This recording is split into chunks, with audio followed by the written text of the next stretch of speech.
साल 2021। उत्तर प्रदेश के एक छोटे से कस्बे चित्रापुर में एक पुराना अस्पताल था, राजकीय मानस चिकित्सा केंद्र, जिसे अब लोग पागलखाना कहते थे। यह अस्पताल पिछले 30 सालों से बंद पड़ा था, लेकिन वहां से आज भी रात में चीखों की आवाजें आती थीं। आदित्य एक स्वतंत्र पत्रकार था। उसका सपना था कि वह भारत के सबसे डरावने और रहस्यमयी स्थानों पर जाकर डॉक्यूमेंट्री बनाए। उसके यूट्यूब चैनल पर लाखों फॉलोअर्स थे। एक दिन उसे एक स्थानीय बुजुर्ग ने बताया कि चित्रापुर का पागलखाना कभी एक आम अस्पताल था, लेकिन एक हादसे के बाद उसे बंद कर दिया गया।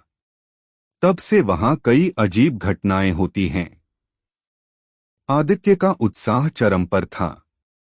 उसने तय किया कि वह उस अस्पताल की डॉक्यूमेंट्री बनाएगा, खोया हुआ चेहरा। अस्पताल की ओर कदम। एक ठंडी अंधेरी रात। आदित्य अकेला अपनी कैमरा किट और टॉर्च लेकर अस्पताल के अंदर गया। उसकी सांसें तेज थीं, लेकिन दिल में डर नहीं, उत्सुकता थी। जैसे ही वह अस्पताल के अंदर गया, एक अजीब सी सड़ांध नाक में घुस गई। दीवारों पर खून के धब्बे थे, कुछ जगहों पर पंखे अब भी झूल रहे थे और कोनों में जाले फैले हुए थे। वह अपने कैमरे में सब कुछ रिकॉर्ड कर रहा था। रात के करीब 1 बजे आदित्य अस्पताल के ऑपरेशन थिएटर में पहुंचा। वहां टेबल पर अब भी पुराने औजार रखे थे, खून से सने हुए। तभी अचानक उसके कैमरे की स्क्रीन पर एक चेहरा चमका, बिना आंखों और मुंह का चेहरा।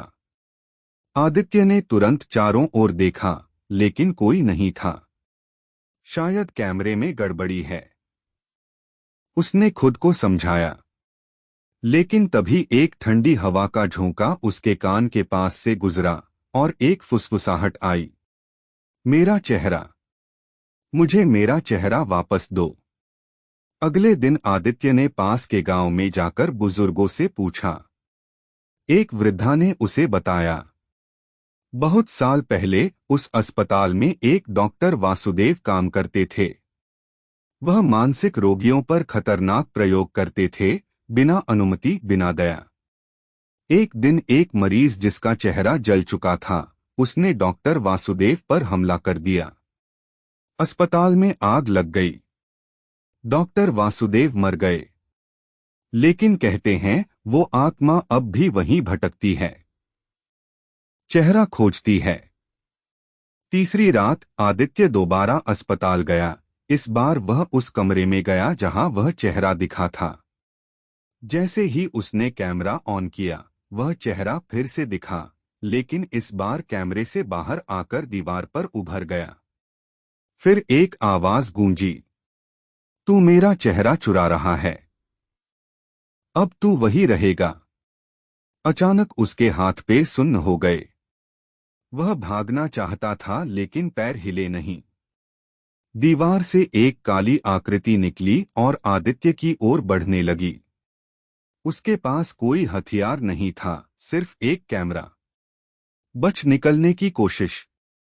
आदित्य ने जैसे तैसे खुद को खींचते हुए बाहर भागा, लेकिन दरवाजा अपने आप बंद हो चुका था। अस्पताल की लाइटें खुद ब खुद जलने बुझने लगीं। वह चीखा, कृपया मुझे जाने दो।